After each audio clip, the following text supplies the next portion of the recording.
200 bullets, the man who should have died, but didn't. In the middle of one of the most brutal battles of the war, a young soldier named Adrian Cole was sent with his unit to secure through the cold air like burning needles, striking the walls, rocks, and helmets around the men.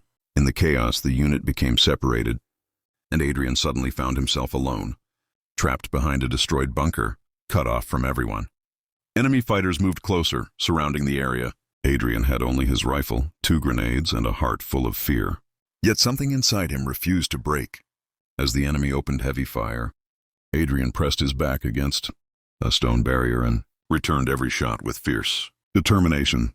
The ground shook from explosions. Dust filled the air. Still he did not stop. Minutes turned into hours.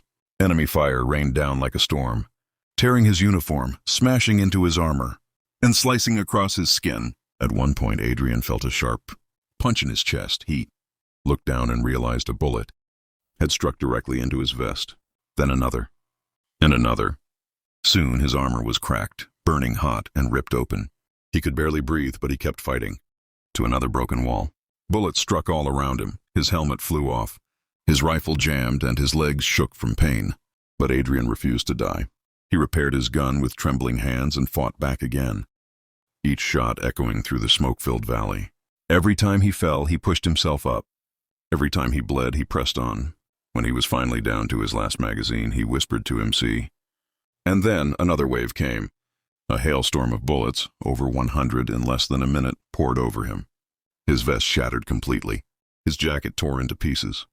Metal scraped his skin, cutting, bruising, burning.